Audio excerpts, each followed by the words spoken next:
teman-teman, sobat-sobat semua. Siapa sangka ya di pinggir jalan raya ini, tepatnya di sebelah sana itu adalah yang kita bisa lihat itu adalah Gunung Welirang. Namun siapa sangka di tempat seperti ini terdapat sebuah situs gua yang merupakan peninggalan dari zaman peradaban. Entah itu dari zaman kerajaan maupun dari zaman era penjajahan. Konon katanya ini adalah peninggalan situs gua pada waktu masa Jepang. Jadi gua ini digunakan untuk markas Jepang pada saat itu. Karena kita ketahui sendiri ya, ini di daerah Sendi ini merupakan dulu itu tempat yang banyak berperan penting dalam masa penjajahan Jepang pada waktu itu. Yang terdapat kerja paksa atau romusa ini terjadi di desa Sendi ini. Nah, kita lihat sama-sama yuk, kita ke sana.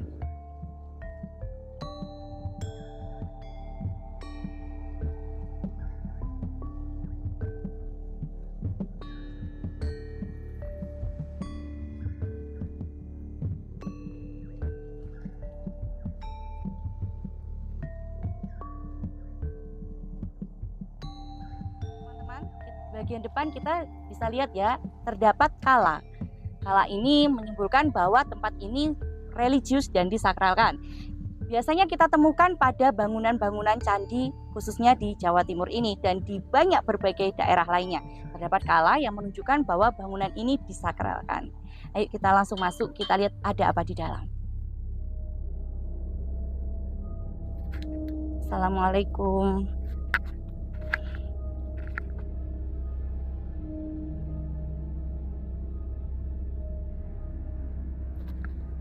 Jadi untuk masuknya kita udah disuguhkan dengan ini ya, ada kayak sesajen-sesajen di bagian depannya.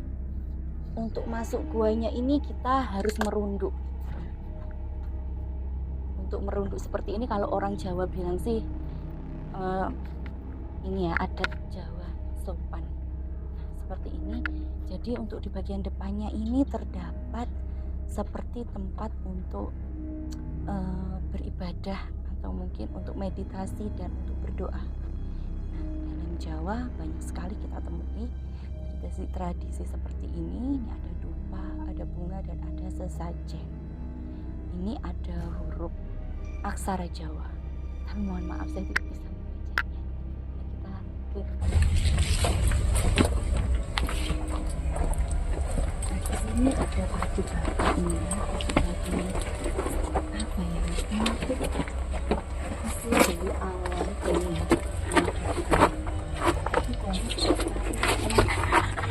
Ini tidak saya sarankan untuk beramai-ramai ya, dan tidak saya sarankan juga untuk mengeluarkan suara yang keras di dalam ini. Juga jangan berisik kayaknya ini rentan untuk langsung. Masya Allah, ternyata ada 2 cabang.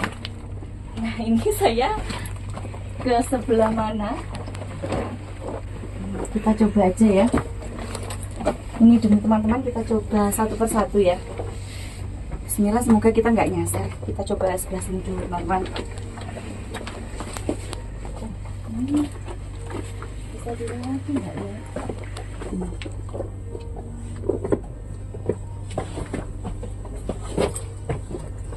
Jadi teman-teman bisa lihat di sebelah sini itu terdapat ruangan-ruangan. Mungkin ini dulu katanya ini dipakai untuk ruang-ruang pada masa Jepang, untuk kamar-kamar untuk mereka beristirahat, untuk berdiskusi, bahkan untuk membawa gadis-gadis dari daerah sekitar sini. Seperti itu. Nah, ini ada ruangan-ruangan.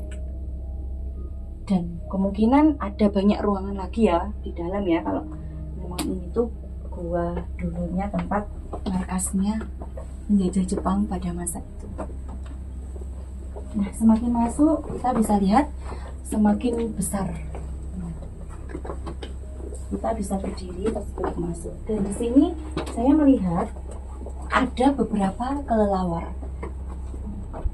Namun saya menangkap hal lain di gua ini yang tidak seperti di gua-gua lain pada umumnya. Kebanyakan kalau gua yang ada kelelawarnya itu ada bau kelelawar, tapi di sini saya menemui sama sekali tidak ada bau kelelawar. Masya Allah teman-teman, kita ketemu dengan cabang lagi. Ada belok sana dan ada yang lurus. Kita ke belok kiri aja ya.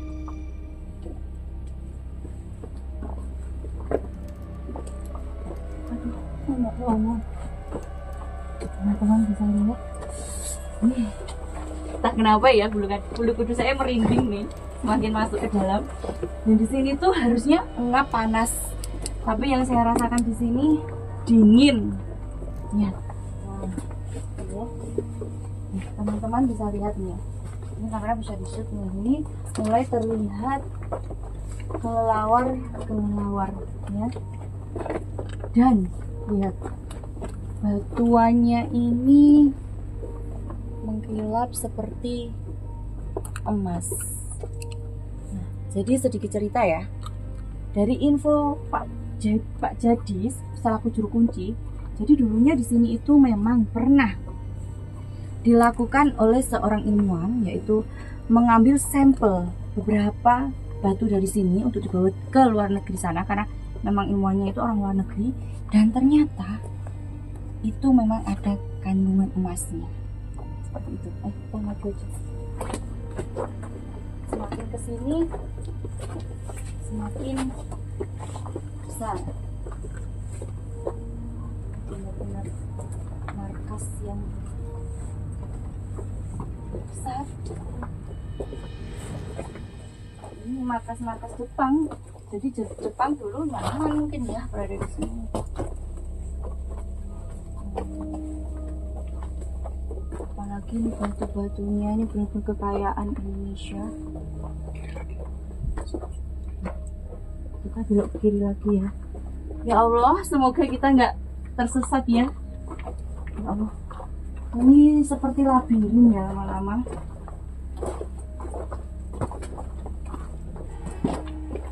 Teman-teman, nih untuk bagian dalamnya. Jadi sekali lagi, di sini banyak kelelawar. Oke,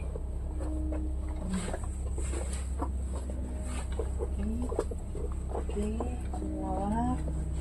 Nah, kita menemukan kamar lagi yang kita tidak tahu fungsinya dulu untuk apa. Nah, bisa jadi ini untuk kamar tidur atau ruangan apa saya juga tahu. Semakin masuk ke sini semakin banyak ruangan-ruangan. Oke, ini entah memang dibikin seperti ini atau mungkin longsor karena alam, juga kurang tahu. Nah, lihat teman-teman. Nah, di sini kita ketemu sama ruangan lagi. Nah, kalau teman-teman di sini mungkin bisa merasakan apa yang saya rasakan, saya benar-benar merinding. Semakin masuk bulu kuduk saya semakin merinding ya. Oke, ini batu-batuannya masih mengeluarkan sihnya. Itu kelelawar. Permisi.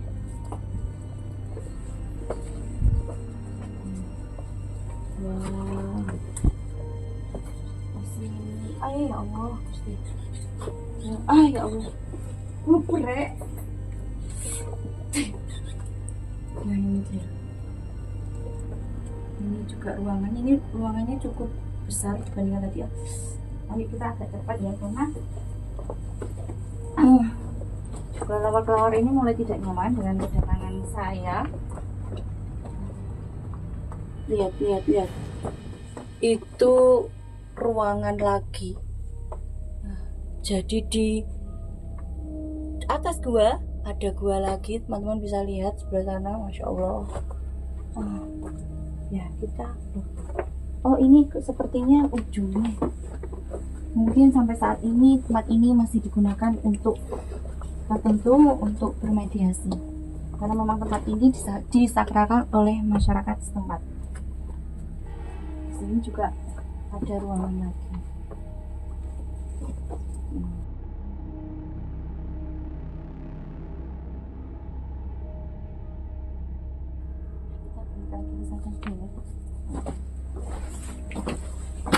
Teman-teman, kita putar balik lagi ke sana. Kita akan explore ruangan-ruangan yang mungkin tadi belum kita masukin.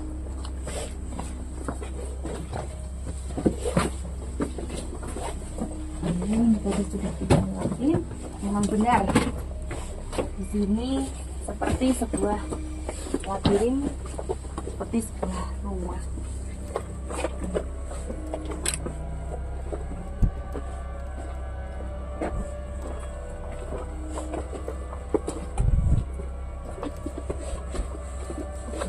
Ini sudah dikasih panah-panah ya, mungkin ini untuk menghindari kalau yang masuk ke sini untuk tidak nyasar.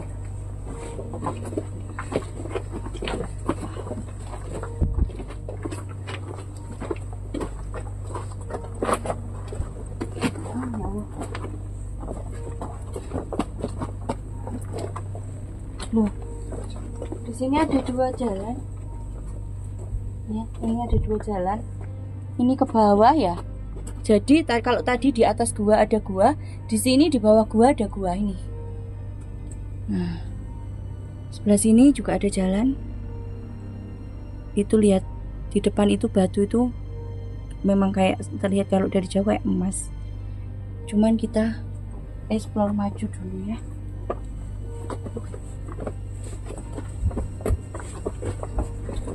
Sini ada ruangan lagi. Kita harus ekstra hati-hati ya karena banyak bongkahan-bongkahan batu seperti ini.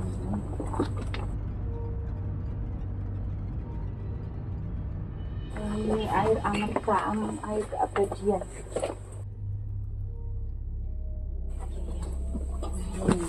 Kita lihat airnya, ini air yang ada di sini. Jadi air ini tuh dari, nah ini nih, asli dari tetesan alam. Wah, teman-teman coba lihat, airnya bening. Coba yang satunya. Oh, bening. Nggak ada cibuknya, ada. Saya ambil cibuknya. Ini emang disediain mungkin untuk diminum ya.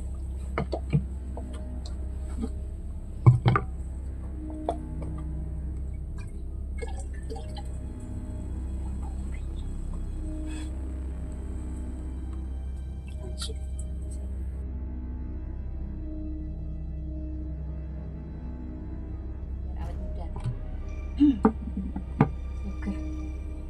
Nah ini batu ini kayak bongkahan emas. Teman-teman bisa lihat. Ini kotaknya langsung. Wah, ini nih lihat kayak emas ya. Mungkin salah satunya sampel-sampel batu ini memang ada kandungan emas di dalamnya. Nah, kita tidak tahu.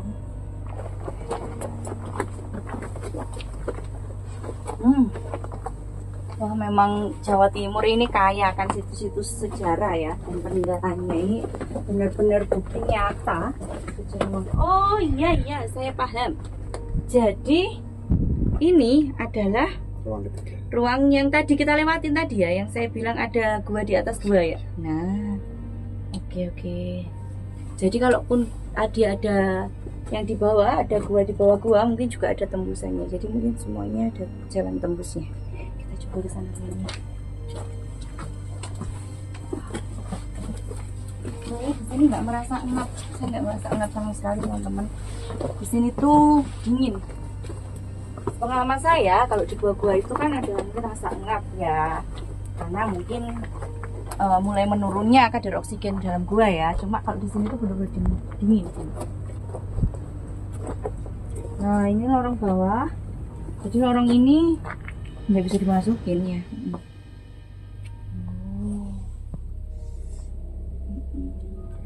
Kita jangan ke sana ya.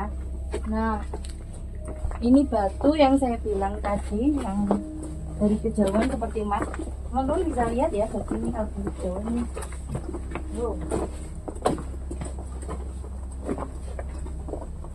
Seperti emas.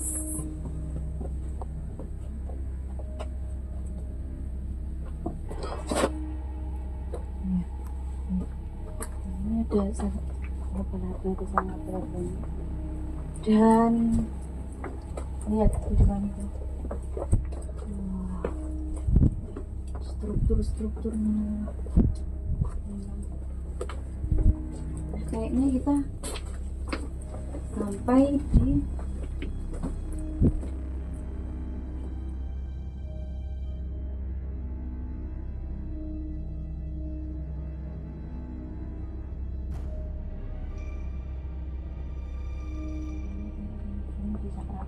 mungkin sampai saat ini masih digunakan untuk meditasi beribadah saya.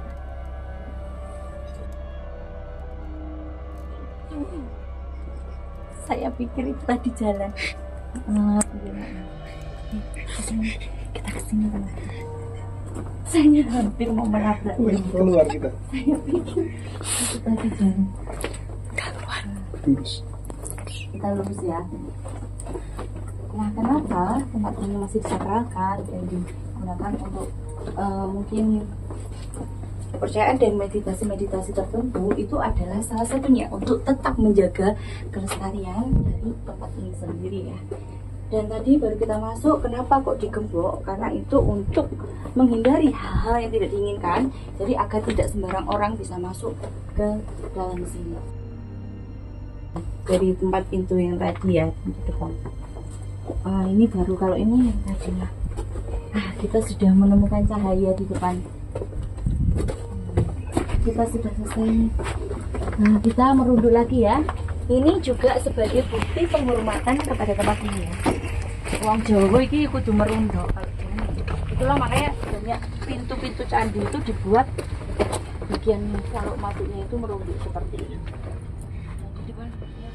Jadi pintu di depan itu sekali lagi saya sambung ya. Jadi memang tidak semua orang diizinkan untuk masuk sini. Untuk kalian yang mau berkunjung ke sini bisa menemui juru kuncinya, yaitu Pak Jadi. Cuma tadi tuh pas saya ke Pak Jadi, warungnya lagi rame, jadi tidak bisa ditinggal.